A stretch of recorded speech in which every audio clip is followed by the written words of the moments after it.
नमस्कार, आदाब। शख्सियत में आपका स्वागत है। मैं हूँ समीना। जोश जुनू में जज्बा कामिल हो जिसके साथ, जोश जुनू में जज्बा कामिल हो जिसके साथ खुद उसको ढूंढ लेती है मंजिल कभी कभी। ऐसी ही शख्सियत है उनकी जो लगातार गायकी की खिदमत में लगे हुए हैं और जिनकी अदायगी की पहचान है सोज़ो गुदास, जिनकी आवाज़ सहरज़दा कर जाती है सुनने वालों को। हमारे साथ हैं आज सतीश बब्बर।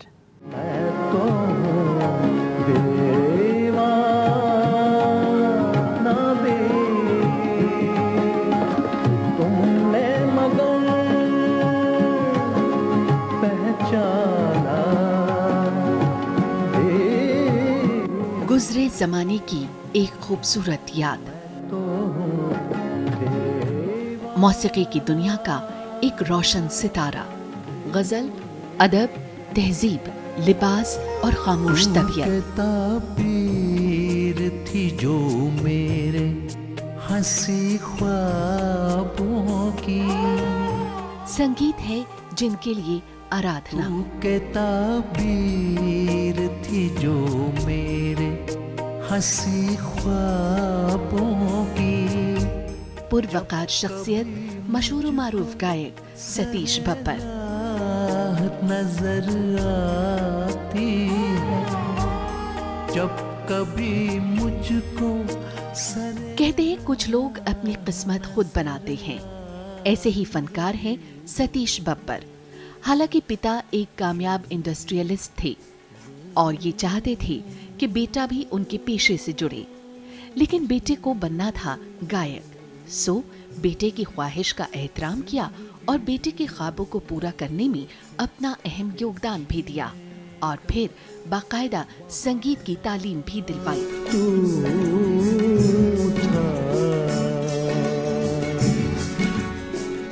1973 से लगातार मौसीकी की खिदमत करते हुए सतीश बब्बर ने गजल गायकी में अपनी एक अलग जगह बनाई।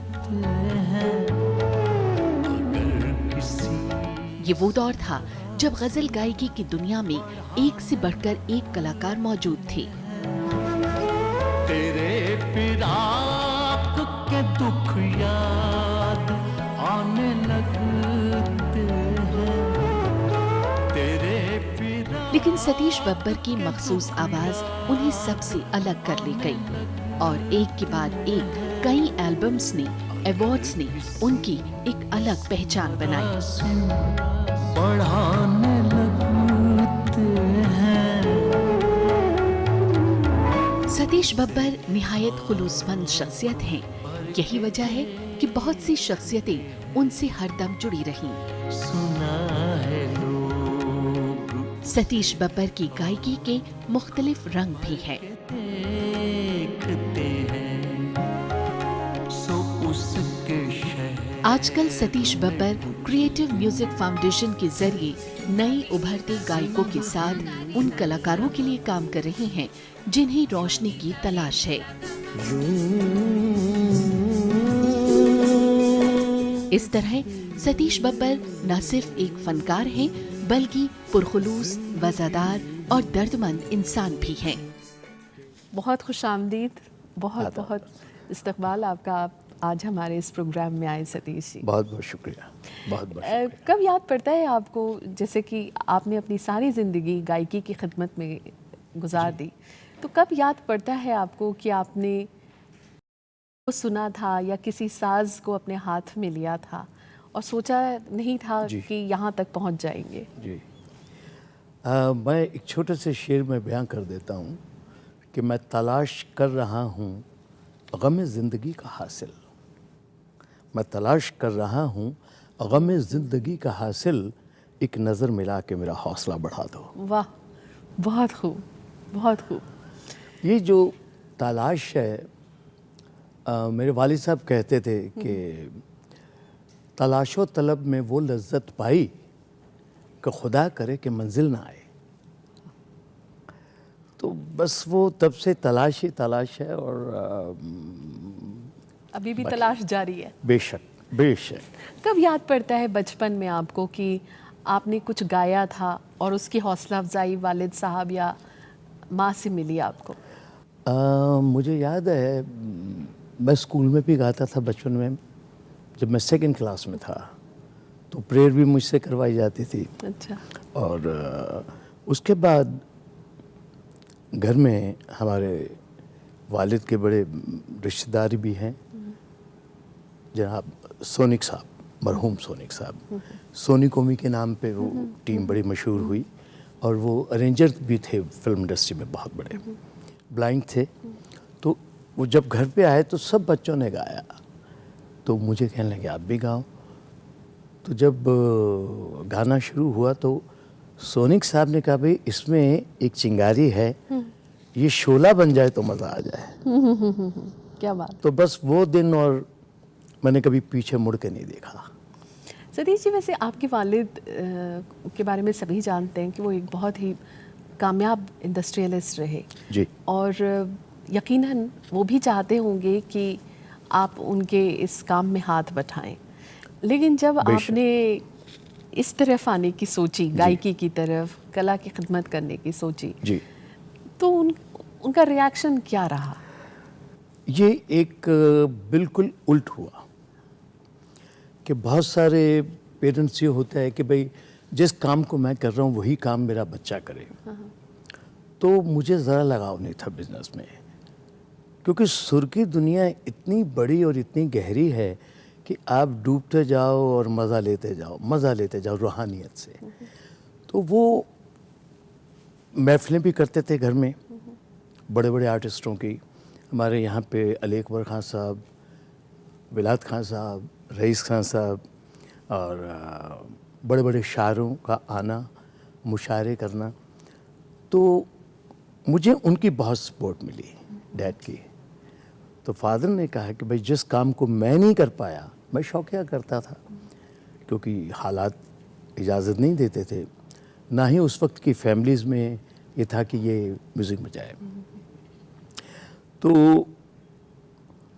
उन्होंने मुझे सर्दियों में, बहुत छोटा बच्चा था मैं, तो अपनी गोद में बिठा के हारमोनियम से सरगम सिखानी, अरे वाह। सुबह 4 बजे उठा के। तो बस वो चाहते थे कि जो मैं काम नहीं कर सका तो मेरा बेटा करे। The same way I feel कि हम दुनिया में एक बार आए हैं, जियो और जीने दो।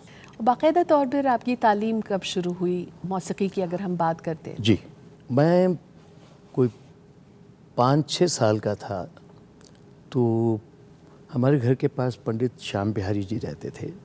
उन्होंने एक स्कूल खोला हुआ था, तो मैंने वहाँ पे, वो मुझे ले गए और सिखाना शुरू किया। तो राग यमन से और बिलावल से शुरू हुआ। अच्छा। उसके बाद मैं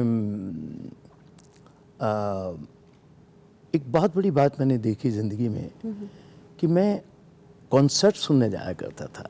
अच्छा, शुरू से ही? शुरू से ही। कि मुझे याद है एक बार बड़े गुलाम अली खान साहब का संगीत था, चल रहा था गाना, तो लोगों ने फरमाइश की भाई खान साहब आज वो आए ना बालम सुनाइए। अच्छा। तो वो पैरालिटिक अटैक से उभरे ही थे, तो ठीक होके आए थे स्टेज पे। कहते हैं वो अब बालम लौट के नहीं आएंगे। इसी तरह पंडित रविशंकर जी, अली अकबर खान साहब, विलायत खान साहब, रईस खान साहब और इमरत खान साहब, शामता प्रसाद जी, किशन महाराज, अली अकबर खान साहब, रविशंकर जी, जाकिर और अल्लाह रखा, ये ऐसी ऐसी कॉन्सर्ट्स मैंने सुनी हैं कि वो जब मैं सुनता था, जो मैं देखता था, तो वो मेरे गुरु बन जाते थे।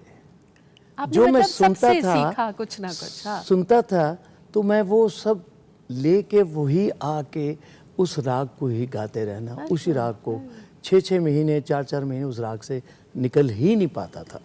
1973 से आपने जी। गज़ल गायकी में अपना कदम रखा और फिर लगातार आप बढ़ते चले गए। जी, वो वक्त कैसा था जब आपने स्टेज पर अपना पहला परफॉर्मेंस दिया? वो 73 से पहले मैं करता रहता था, लेकिन 73 में मुझे जो बेस्ट ब्रेक मिला वो स्विट्ज़रलैंड में। उस ज़माने में मैंने ना तो मेहदी हसन साहब को सुना था, ना जगजीत जी को, सिर्फ बेगम अख्तर को। ओह। और हमारे यहाँ पे तलत महमूद भी आते थे। तो गज़ल का जो रख रखाव था वो कुछ शायरों से मिलना, कुछ अदीबों से मिलना घर में। सतीश जी, एक बात हम ज़रूर जानना चाहेंगे, जब आपने गाना शुरू किया और जब आप बाकायदा तौर पर अपने परफॉर्मेंसेस देने जी, लग गए स्टेज जी। पर, आपने उस वक्त जो मौसीकी का मिजाज था वो कैसा था? और चूंकि आपके आसपास काफ़ी दिग्गज लोग मौजूद थे, बेशक, उसमें बेशक, अपनी पहचान बना बेशक। पाना तो बड़ा मुश्किल रहा होगा। नहीं, मुझे कोई प्रॉब्लम नहीं हुई, क्योंकि ना तो मैं अपनी सूरत पर किसी का नकाब लगने देता था, ना अपने अंदाज में। तो जो दिल में आया वो किया।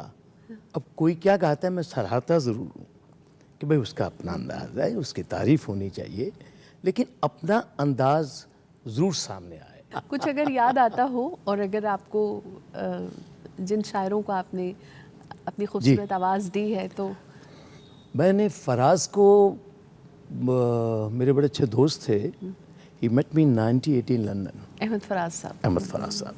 तो उन्होंने अपने 2 मजमूए दिए और उसमें से फिर 81 में मुझे गज़ल भी दी, जो मैंने उस वक्त अपने रिकॉर्ड में 82 में रिकॉर्ड किया कि ज़िंदगी यूँ थी वाह, कि जीने का बहाना तू था, हम फ़कत ज़ेब हिकायत थे, फसाना तू था। बहुत खूब।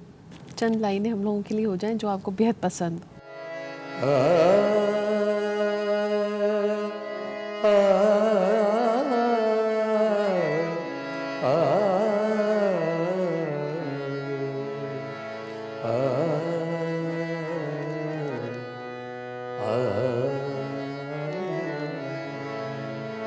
अगर किसी से मरासी बढ़ाने लगते हैं, अगर किसी से मरासी बढ़ाने लगते हैं, तेरे फिराक के दुख याद आने लगते हैं, अगर किसी से मरासी बढ़ाने लगते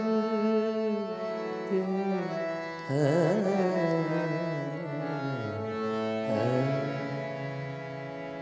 आज इस मकाम पर पहुंचकर कौन कौन लोग याद आते हैं जो आपको लगता है कि उन्होंने आपकी ज़िंदगी में बहुत अहम रोल निभाया?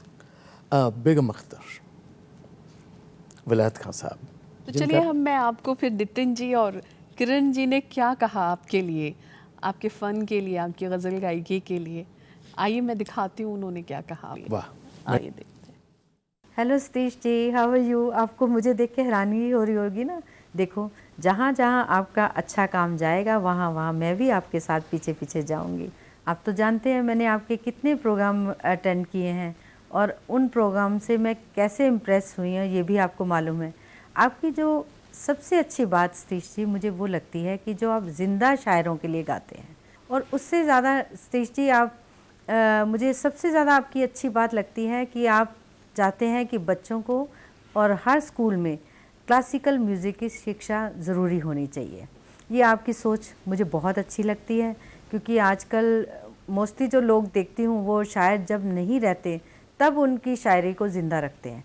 और आपने जो ओम नमः शिवाय कैसेट गाई, क्योंकि मैं भी शिव जी को बहुत मानती हूँ, और आपने मेरे दिल की बात अपनी बेटी के साथ कही थी और उस शायर के साथ मेहनत करके की थी जो अभी भी बैंक में काम कर रहा है। और आई थिंक सतीश जी, जहाँ तक मैं जानती हूँ, गलत नहीं हूँ, आपने 3 साल उसके साथ मेहनत की है। ये आपकी बात मुझे बहुत इम्प्रेस करती है कि आप ज़िंदा शायरों के लिए काम करते हैं। और सबसे ज़्यादा सतीश जी आपकी जो अच्छी बात है, आजकल बुज़ुर्गों के लिए कोई कुछ नहीं करता। जैसे कि मैं बुज़ुर्गों के लिए काम कर रही है, तो आपने अपने आप मेरे ऑफिस आकर मुझे ऑफ़र किया था कि किरण जी मैं आपके बुज़ुर्गों के लिए गाना गाऊंगा। और आपने बहुत से मेरे बुज़ुर्ग तैयार भी किए हैं जिनमें टैलेंट है कि वो आपके साथ कैसेट बनाएंगे, सीडी बनाएंगे। तो मैं आपका तहे दिल से धन्यवाद करती हूँ सतीश जी। आपकी ये जो पर्सनैलिटी है वो वाकई दिल को छू जाती है।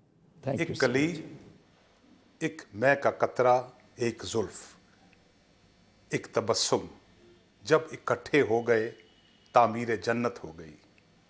मैं न जाता कभी मैं कदे की तरफ, ले गया इश्क तेरा मुझे खींच कर।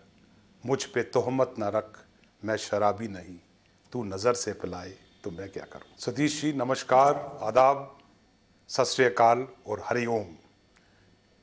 आपको याद कर रहे हैं यहाँ पर, हो सकता है आप भी हमको याद कर रहे हों। मैं आपको याद दिलाता हूँ हमारी पहली मुलाकात कब, कहाँ और कैसे हुई। साल था 1976, शहर था लंदन और एक एशियन क्लब था, वहाँ पर हमारी पहली मुलाकात हुई थी। काफ़ी साल हो गए हैं, अब भी हमारी दोस्ती कायम है और हम आपको रोज़ याद करते हैं, आपका म्यूज़िक सुनते हैं। आपकी जो रेंडरिंग है, जो आप जैसे शायर बोलते हैं, आपका लैंग्वेज पर जो कंट्रोल है वो बहुत कम लोगों में है। जब आपको सुनते हैं तो लगता है कि किसी ग्रेट शायर की हम शायरी सुन रहे हैं। ये प्रैक्टिस नहीं है, ये आपको नेचुरली आती है। नेचुरली आपकी, जैसे हम पीछे गए थे यूके में न्यूकासल में, तो जब आपको स्टेज पर बुलाया गया तो आपने कितनी अच्छी तरह तारीफ़ की। जिस शख्स की उस दिन बर्थडे था तो आपने इस मज़े से बोला कि सबको मज़ा आ गया और बहुत तालियां मिली। तो सतीश साहब आप गाते रहिए और हम सुनते रहेंगे। God bless you. Thank you Nitin. क्या कहना चाहेंगे इनके लिए? देखा जाए तो मुझे तो कुछ आता नहीं है। मैं तो स्टूडेंट आदमी हूँ, क्योंकि मेरी तलाश जारी है। तो जब इतने इतने प्यारे दोस्त इतनी एहसास वाली बात करें तो शायद मैं काबिल नहीं हूँ इसके। सतीश जी, बातचीत का सिलसिला हम आपसे जारी रखेंगे। जी। ले रहे हैं हम एक छोटा सा ब्रेक, हाजिर होते हैं बस थोड़ी देर में। आप देखते रहिए शख्सियत।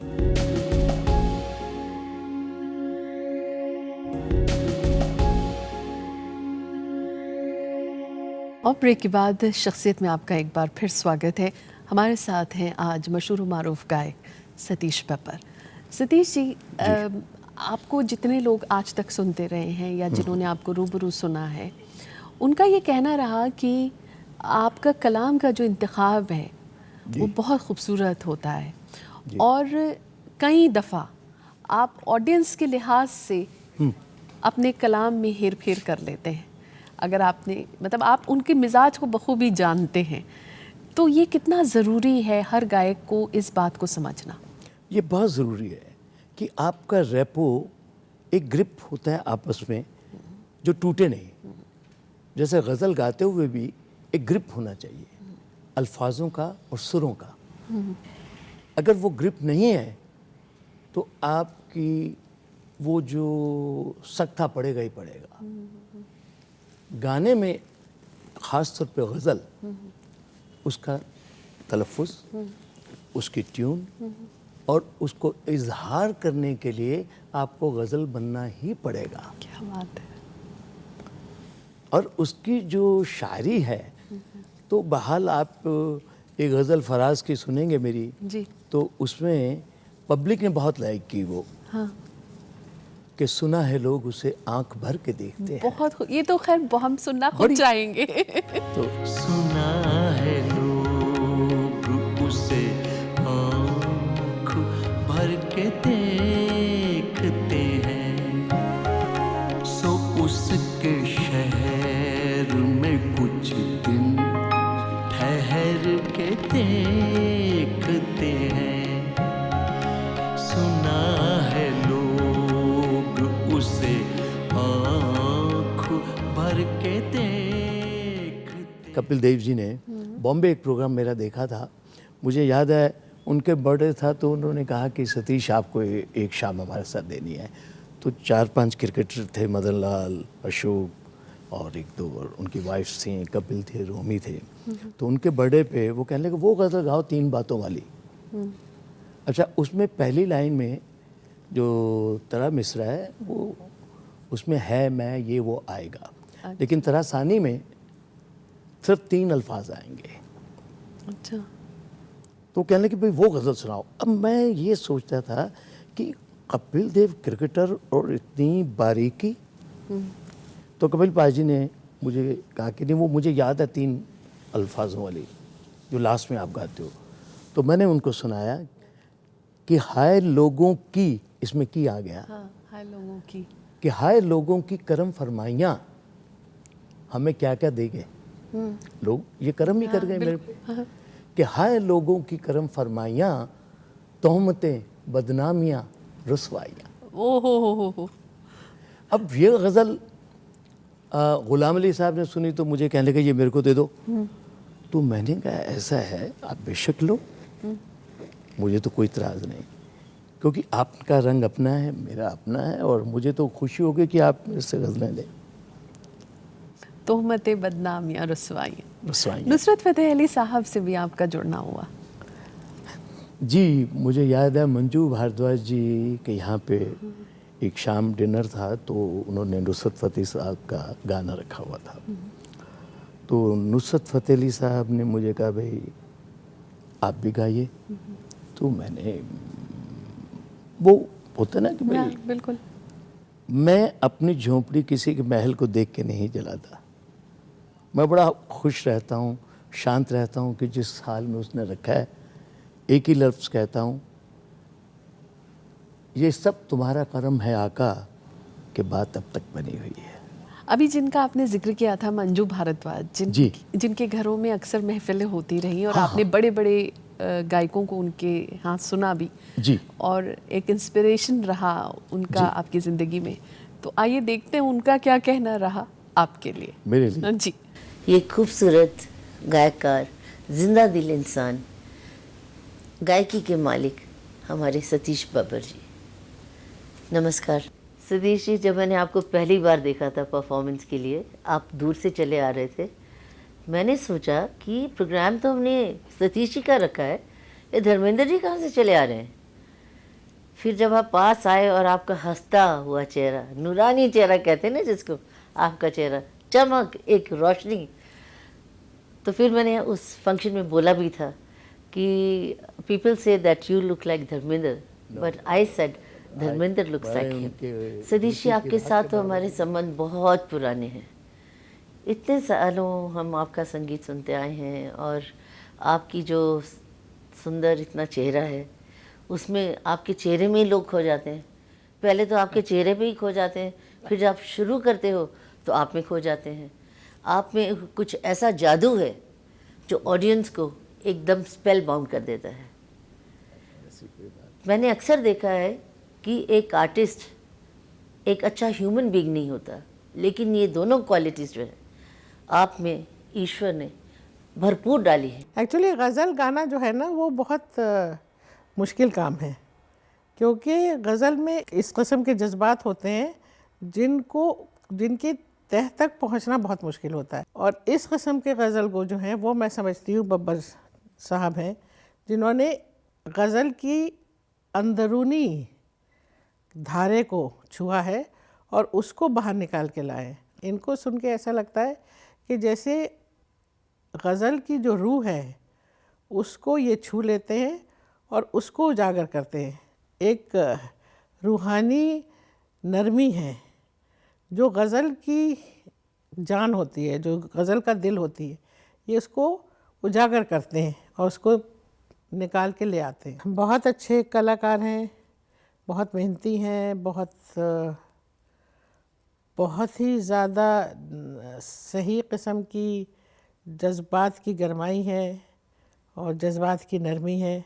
Babbar ji, best wishes, may God bless you and take you from one height to another, and you are an excellent artist, and ultimately you would bring the best out of you. क्या कहना चाहेंगे इनके लिए? मुझे बहुत कुछ कह गई हैं। मैं तो धर्म जी की जूती की राख के बराबर भी नहीं हूँ।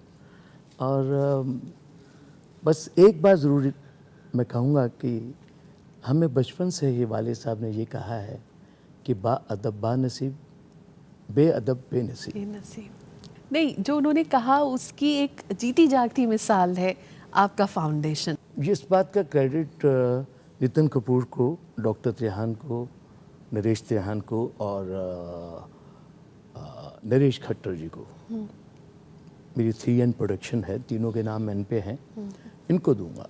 मेरी चाहत है कि जिस काम के लिए मैं आया हूँ, अब मैं यंगस्टर को जिनको प्लेटफॉर्म नहीं मिलता, या उन बुज़ुर्गों को जो आज 70-80 साल 90 साल के हो गए हैं, हम उनकी सीडी निकालें और पहले दिन की सेल हम उनको दे देते हैं और रॉयल्टी दे देते हैं। ऐसे ही 11 से लेकर 16 साल तक के बच्चों का एक बैंड जो क्लासिकल, उनका हमने सीडी निकाला तो पैसा दे दिया।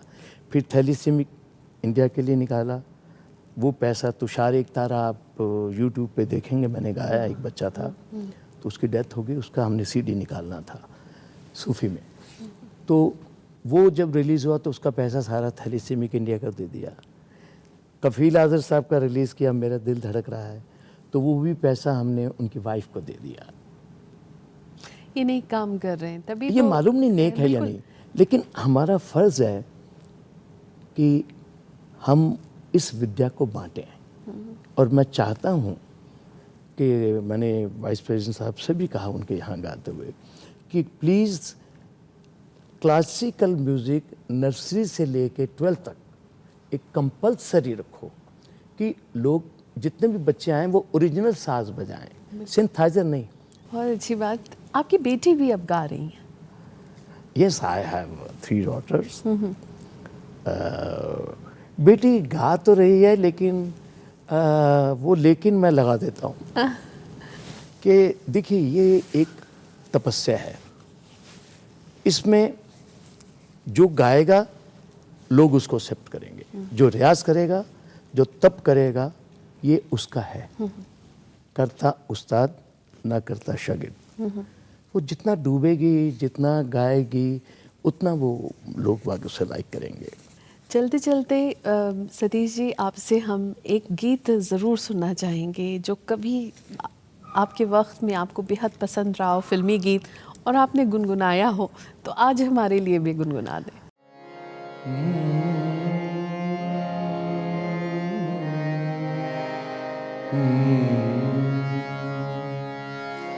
जिंदगी भर नहीं, जिंदगी भर नहीं भूलेगी वो बरसात की रात। एक अनजान हसीना से मुलाकात की रात जिंदगी भर नहीं भूलेगी। सतीश जी, आज आप शख्सियत में आए, हमारे साथ ये वक्त गुजारा, आपका बहुत बहुत शुक्रिया।